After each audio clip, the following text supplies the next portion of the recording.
Settima e conclusiva corsa dal Savio, una categoria F con il ritiro di Uragano dei Ledi, che ha corso ieri nel TQQ.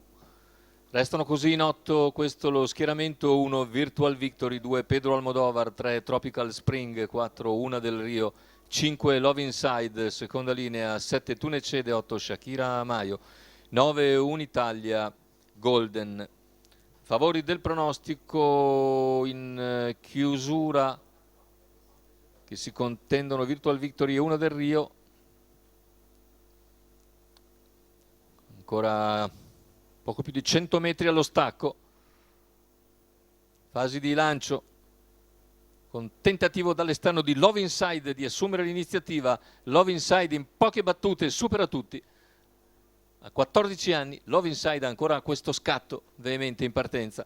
In seconda posizione Virtual Victory, all'esterno c'è Tropical Spring che va a chiedere strada a Love Inside, che è intenzionato a concedergliela dopo 200 metri in 14,7.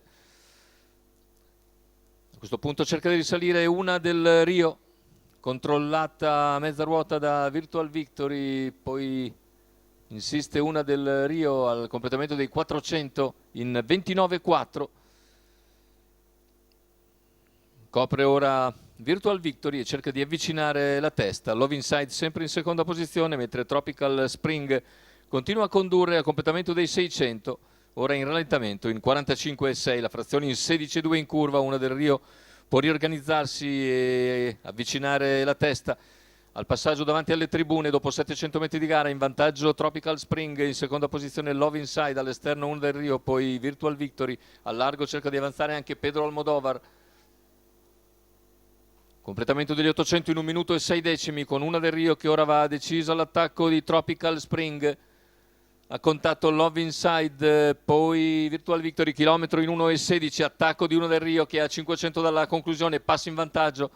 Love Inside esce dalla scia di Tropical Spring anticipando Virtual Victory, ma intanto Una del Rio ha preso margine di vantaggio a 400 dalla conclusione e allunga con un 14,1 secco. In seconda posizione Love Inside, poi Virtual Victory, ancora Tropical Spring in calo, quindi Pedro Almodovar e gli altri. Una del Rio entra nettamente in testa in addirittura d'arrivo. Una del Rio in vantaggio a 100 dalla conclusione, inseguita da Virtual Victory. Una del Rio controlla la situazione nel finale e viene a concludere. Facile vincitrice. Una del Rio, Roberto Vecchione, secondo posto per il numero 1 Virtual Victory, mentre al terzo chiude Unitalia Golden. 59 scarsi per gli ultimi 800 metri, il successo per Roberto Vecchione. Una del Rio, 1,14,6 la media al chilometro. Roberto Vecchione, training di Holger Ehlert per questa Una del Rio, seconda vittoria consecutiva, quota di 2,27 al totalizzatore. È tutto per il convegno di questa sera dal Savio di Cesena, l'appuntamento è per martedì prossimo.